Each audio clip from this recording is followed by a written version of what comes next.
Okay, magandang araw po sa lahat at welcome po ulit dito sa ating channel, Yutang Tabunon PH. At dito na naman po tayo para sa bagong episode ng ating reaction video. At eto na nga, umami na yung Committee on Good Government and Accountability, umami na wala talaga silang alam. Okay, sinabihan sila ni Sara Duterte na wala silang alam at eto, kinonfirm nila. Ang masakit nito mga kaibigan is that wala silang alam pero gagawa sila ng batas patungkol doon sa wala silang alam. Kung patungkol doon sa issue or topic na wala silang alam. Anong mangyayari niyan? Most likely, gagawa ka ng batas ng isang kabubuhang batas. Okay? O ito, tignan muna natin itong interview nila. Okay, I think 5 days ago ito. At ngayon lang natin na kasi maraming issue na sinasapawan ito. Pero ito, linano na natin ito na i-discuss. Kaya ngayon lang tayo nagkaroon ng kakataon na ma-discuss ito. Ito nga, itong kabubuhang nila. Okay, so bago tayo mag-upisa, isang share lang muna at like and then subscribe. Masaya na tayo dyan. Okay?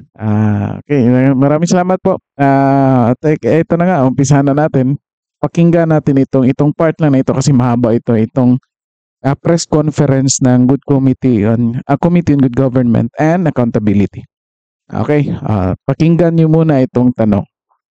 Okay, start natin. Kasi meron pa po palang statement si VP Sara regarding po Chairman Chua dun sa 405 na sinabi, reported by PSA na no birth records from the 677 na una po natin sinabi. Sabi niya, dapat malaman nila kung paano ginagawang intelligence operations bago magsalita ang mga tao with regard to the mga documents about confidential funds. Kasi hindi ganyan kadali magsabi ka lang na walang nag-i-exist na mga tao na ganito.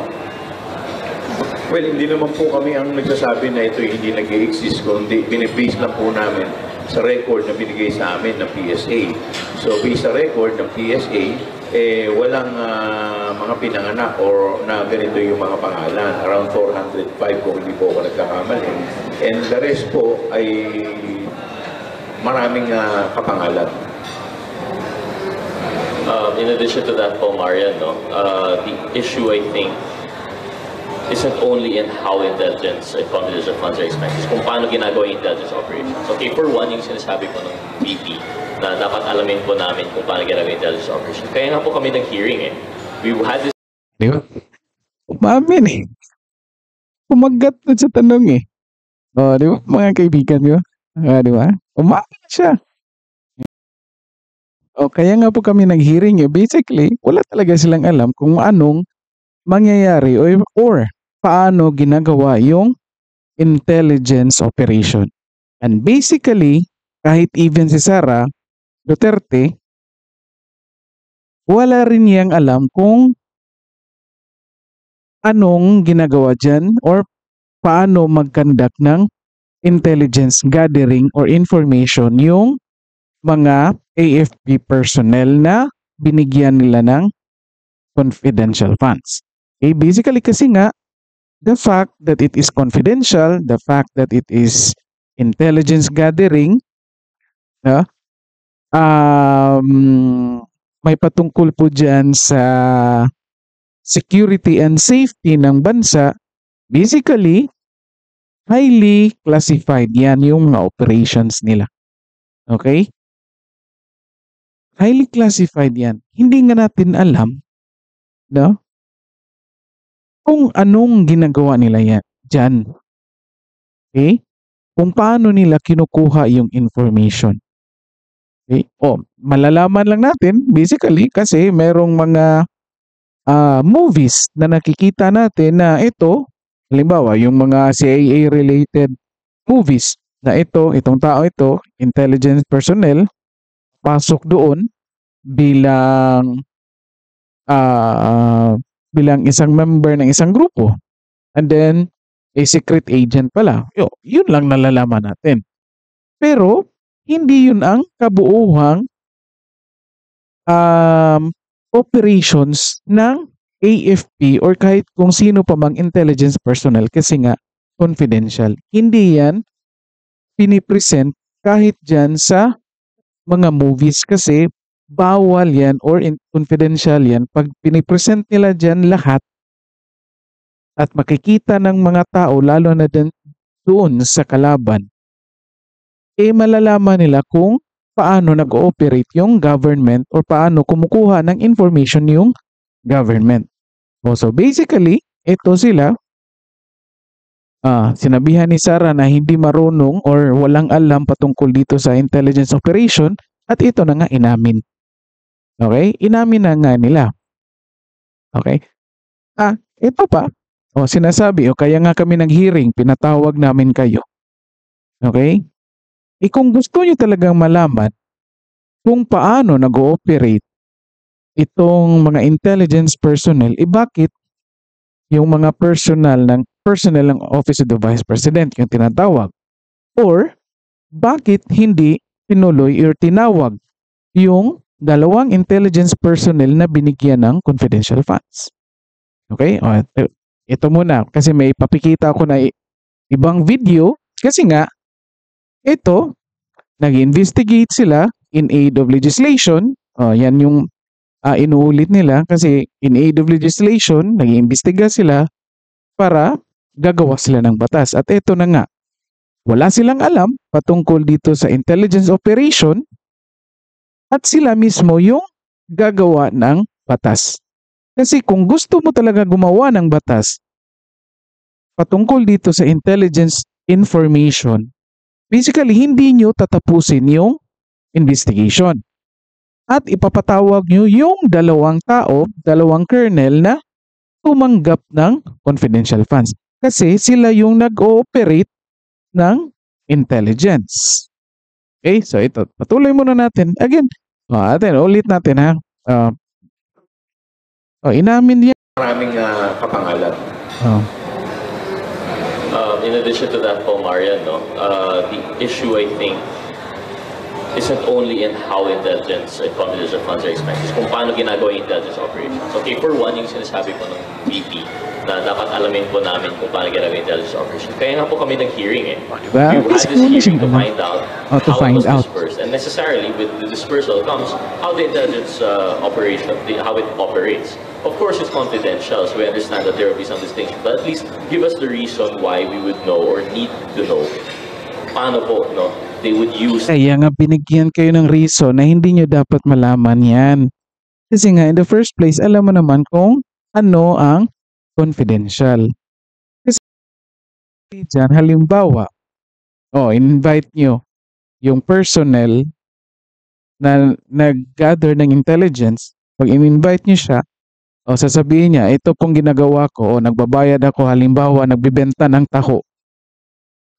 Intelligence personnel ko yan. Di malalaman ng mga tao na, or magdududa yung lahat ng tao na, itong nagbibenta ng taho, ito, as police asset ito.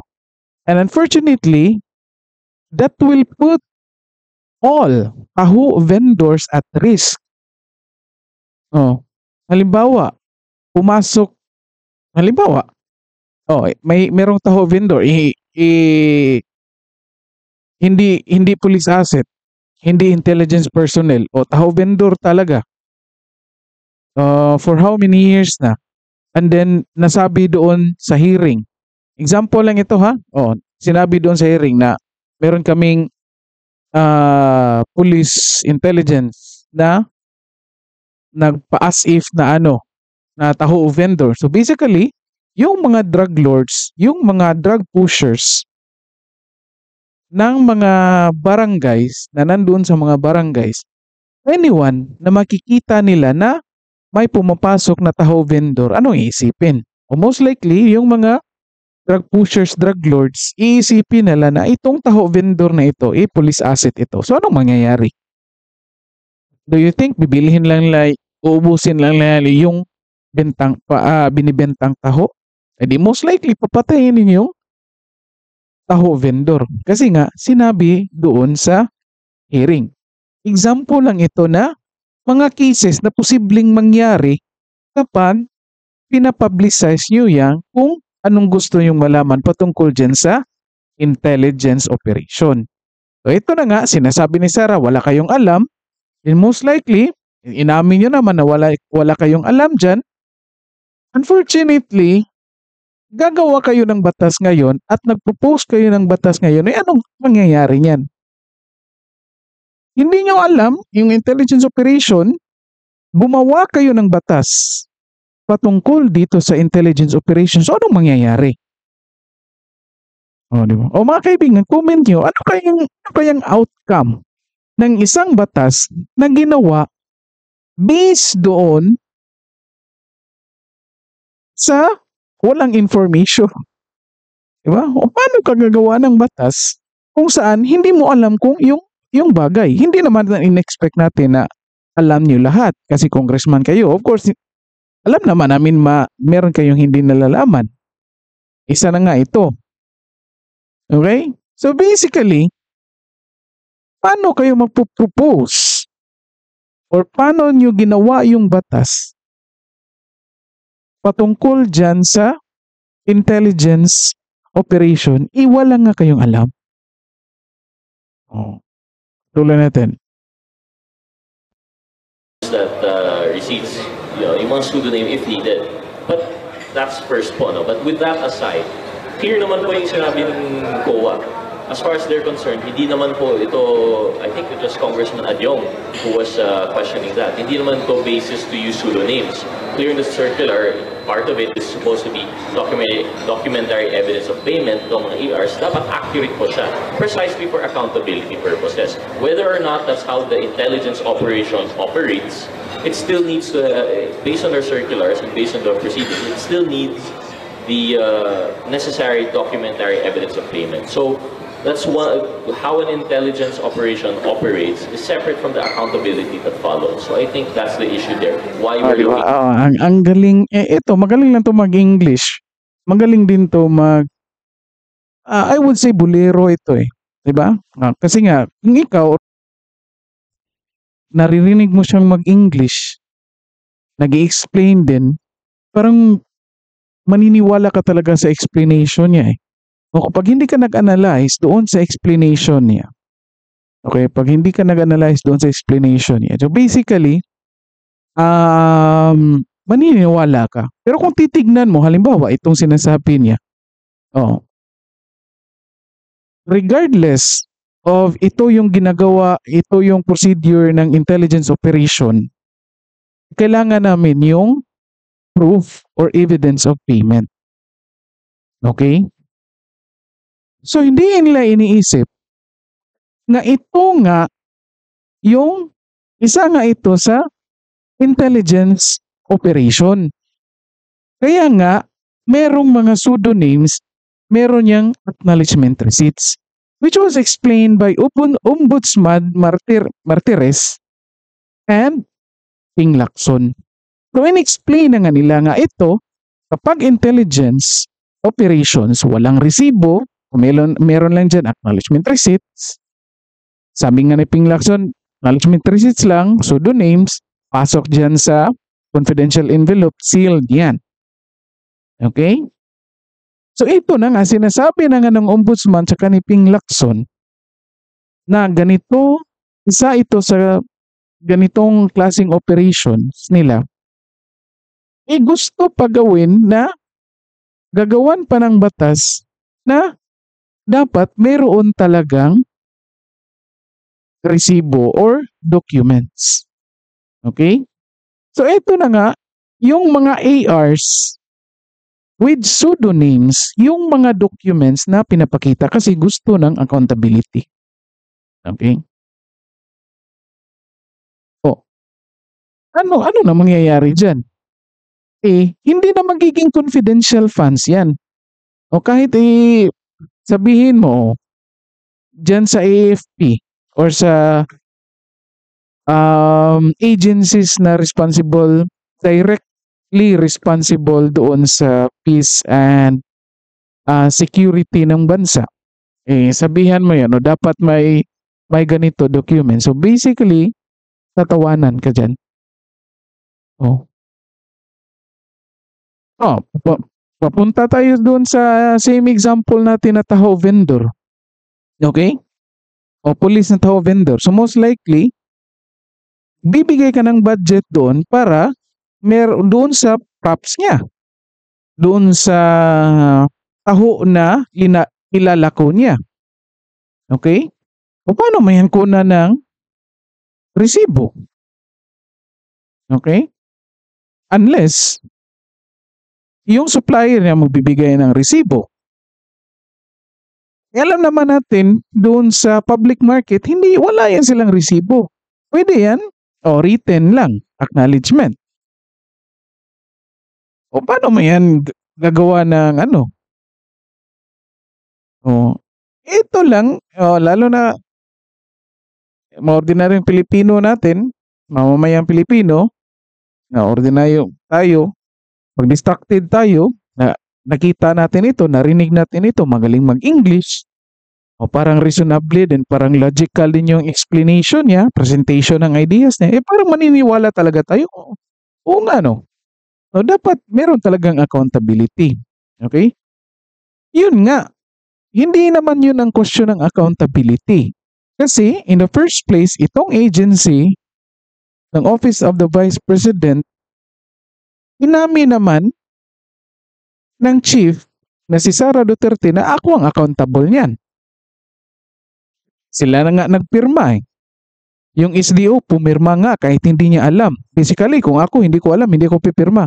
Kasi nga, hindi kailangan ng SDO or Special Disbursing Officer na malaman niya kung anong nangyayari doon sa intelligence operation. Kasi nga, confidential yun. May specific na individuals lang ang nakakaalam doon. Okay? Yun lang yung taong pinagbigyan nila ng confidential funds. So basically, kahit ako yung SDO, sinabi ng chief ko, o bigay mo doon kasi sila ang may alam ng intelligence operation or confidential information gathering. Okay? So basically, sasabihin ko pa na, Sir, ma'am, hindi to pwede kasi ako ang special disbursing officer. Tatanungin din sa akin, o sige, mag-gather ka ng intelligence information. O, ano ko gawin yan? Hindi ko naman alam yan. Hindi, most likely, ibibigay ko doon yung budget doon sa yung may alam. Okay? So, ganun lang yun. Ganun lang yun kasimple. Yung question of accountability, pumirma ako. Halimbawa, ako yung SDO, pumirma ako. Pumirma yung chief ko na si Sara Duterte. In case of Fajarda and sino ba yung isa? Pumirma sila kasi sila yung accountable. Okay? And then, pumirma din yung chief nila na si Sara Duterte. Pumirma din. Basically, inamin nila sila yung accountable. Hindi naman sila nag-deny na, hindi ko kasalanan yan. Okay. Ang tinanong nyo lang, nasaan yung confidential funds? Di sinabi nila, ito, pinasa namin dito. O ngayon, kung interested talaga kayo na malaman kung paano ginamit yung intelligence funds, bakit hindi nyo in-invite yung dalawang colonel na nakatanggap ng confidential funds? Okay? Ito, meron pa akong isa. I think patuloy pa natin to. Meron pa to. So much into it. In addition to that, kung babasahin natin yung joint circular, may mga parameters dito na nilagay to protect the identity of the beneficiaries, no? Yung mga may issue ng acknowledgement receipt. Isa nga po dito, nakalagay dapat dun sa envelope, it should be sealed. Tapos may nakalagay sa likod na confidential. At itong sealed envelope, dapat ilalagay ito sa vault. So kung ang mga ilalagay naman dito, puro mga nickname, mga pseudonym, bakit pa ito lalagyan ng ganito kahigpit na safety precaution? Otherwise, kung pwede naman pala mga ganon, di pwede naman ilagay na lang natin dito. Diba? Oo.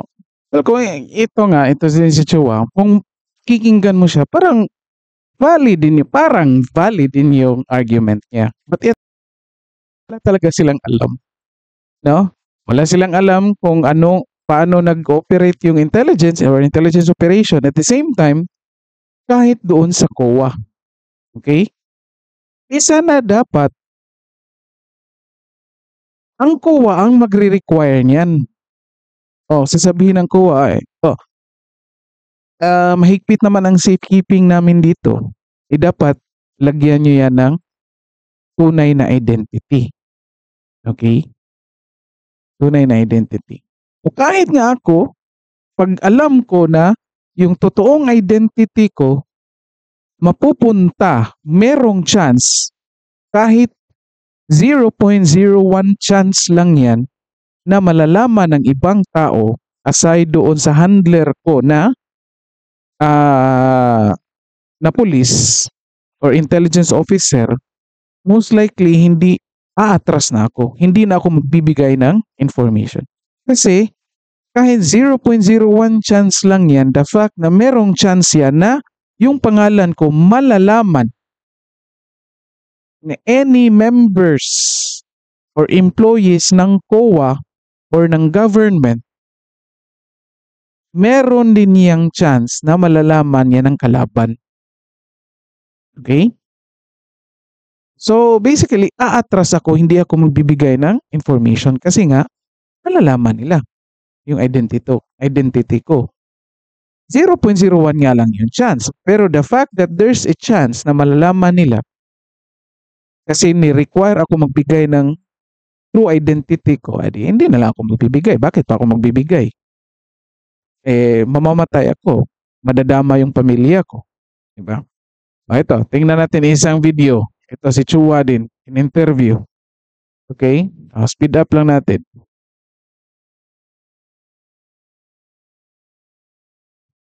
Will raise that issue, yung concern po ni Congresswoman Franz Castro. But AFP is not sort of gatekeeping him. No. Maayos naman ang AFP sa ang pakikitungo sa inyo. Actually, yung AFP, it was their own initiative. To investigate. We did not order them to investigate. Yeah. But But did considering... they ask you to not invite him because they're already having their own investigation? Wala namang ganun. Wala namang ganun. But kasi may mga ano na rin may mga supervening event na dahil may nag-file na ng impeachment. So we believe na...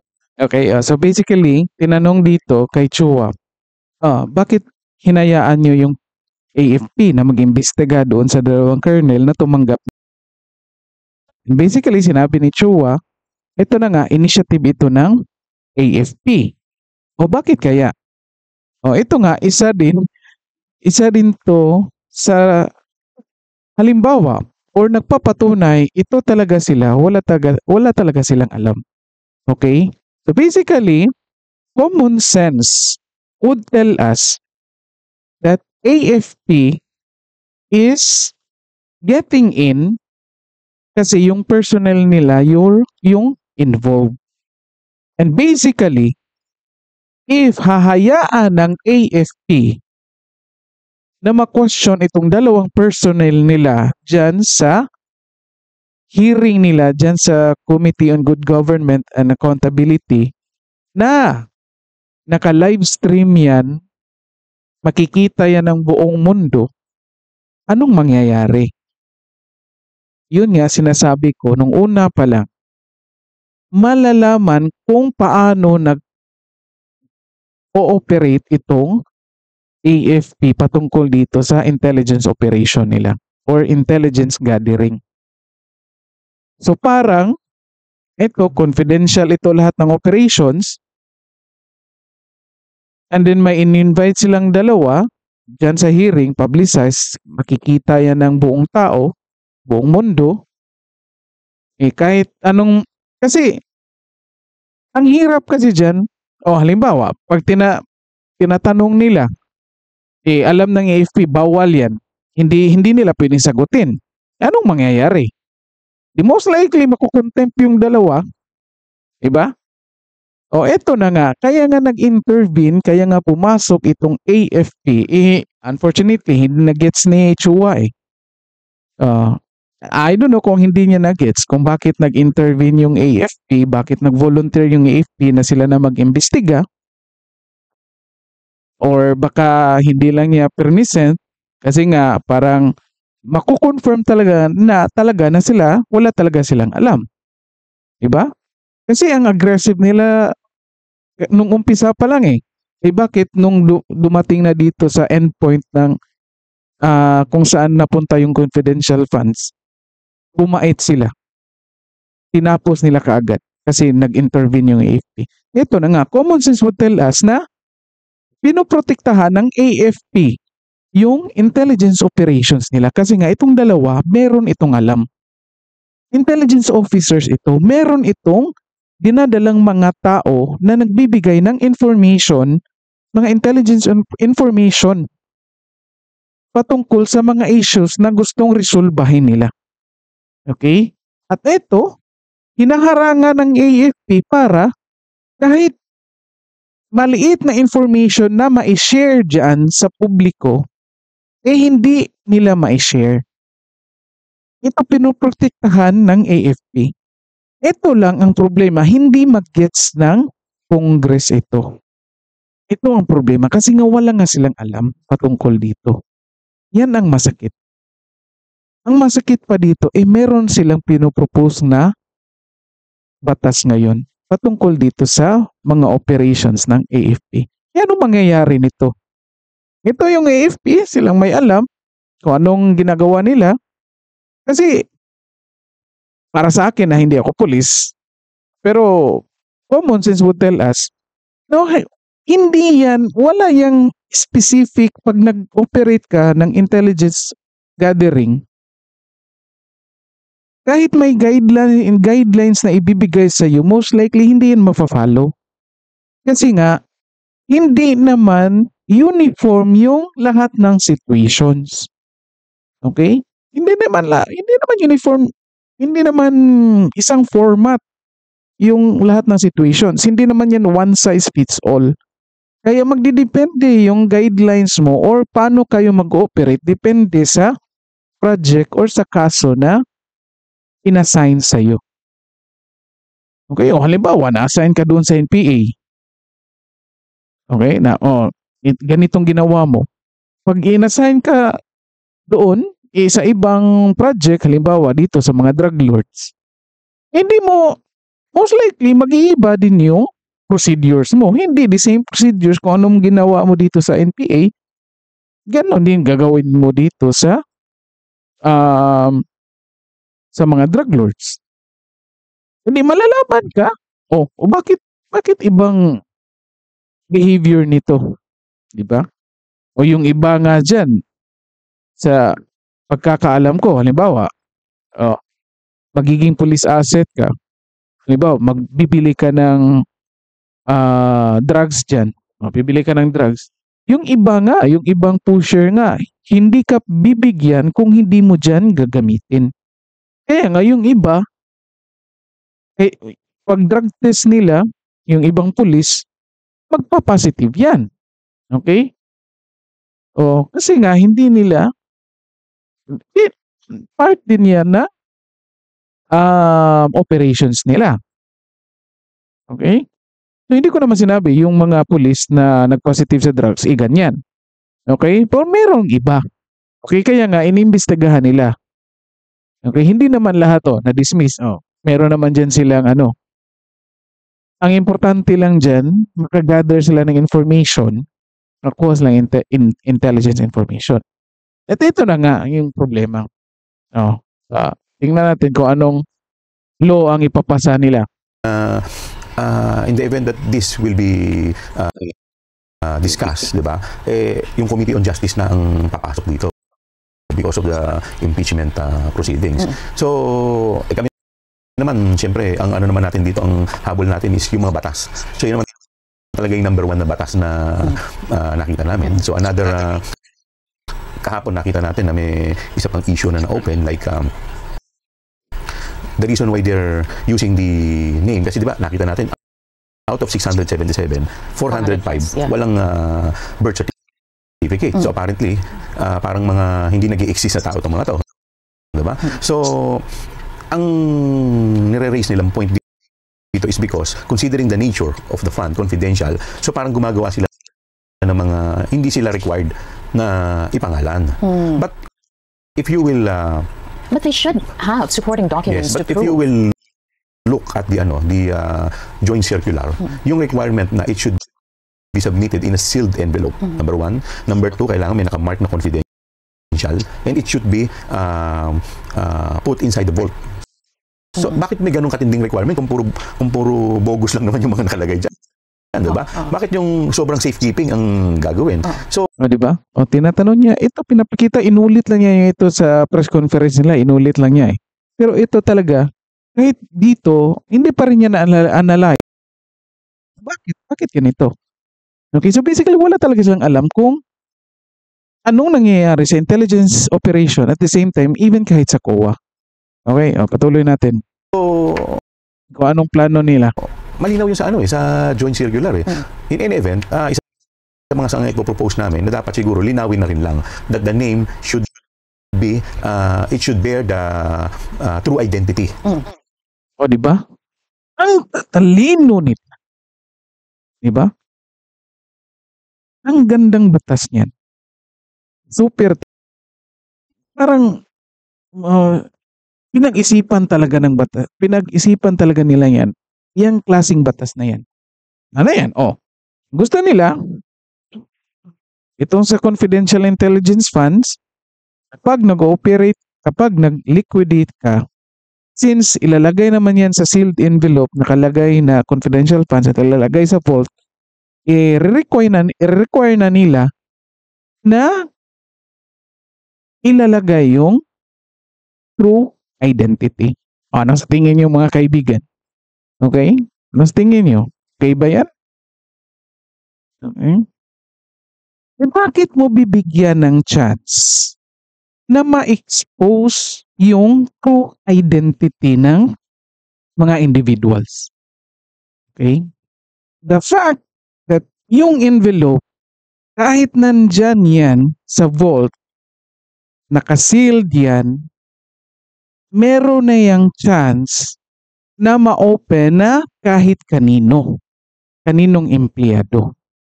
Okay? Again, kung meron niyang chance na ma-open ng kahit kaninong empleyado, kasi nga, let's say, confidential, hindi kahit kaninong empleyado, doon sa mga COA, COA employees na naka-assign doon sa confidential funds.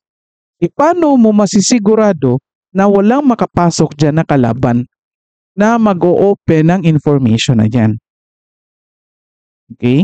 Paano mo masisigurado?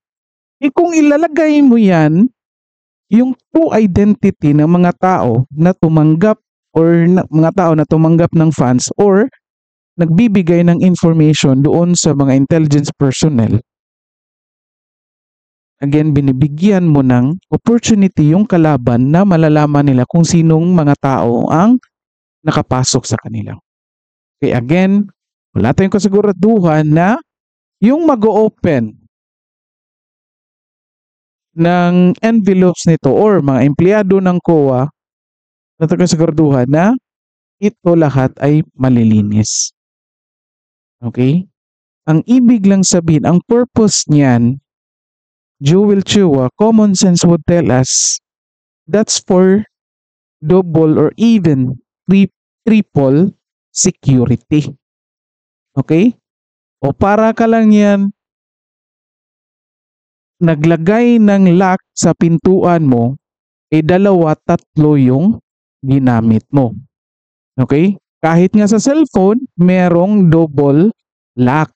Merong password, merong fingerprint. Meron din nga yung facial recognition. Bakit hindi mo yan maintindihan? Napaka-basic yan. Common sense lang yan. Bakit mo pa ipalagay yung true identity ng mga personnel na that would put them in danger? Okay? First lock. Halimbawa, analogy natin. Sabihin na natin lock yan ng pintuan. First lock mo, pseudonyms. Second lock mo, sealed envelopes. Okay?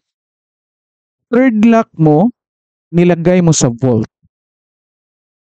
Anong masama niyan?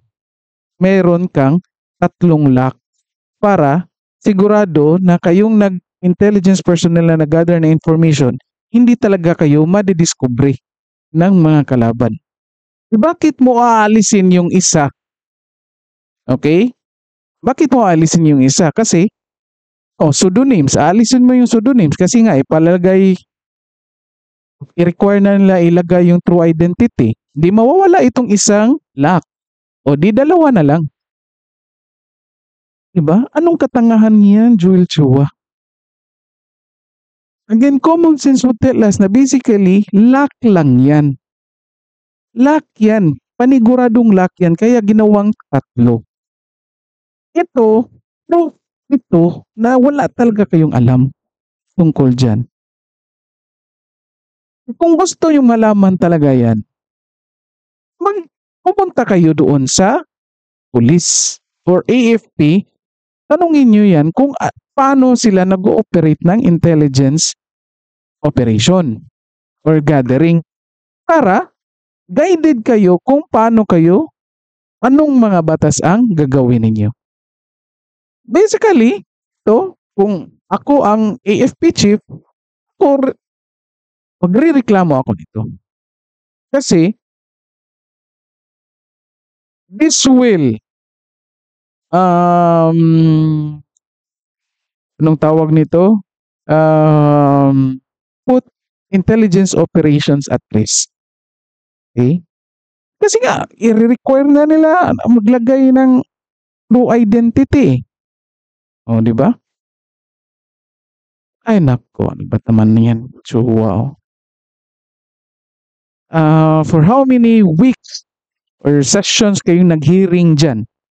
Pinapakita nyo lang talaga na nagsasayang kayo ng oras at government resources dyan. At ito na nga, pinapatunayan nyo na wala talaga kayong alam patungkol dyan. Okay?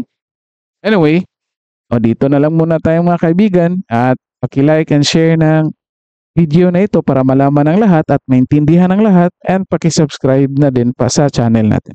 Okay? Maraming salamat sa lahat at magandang araw.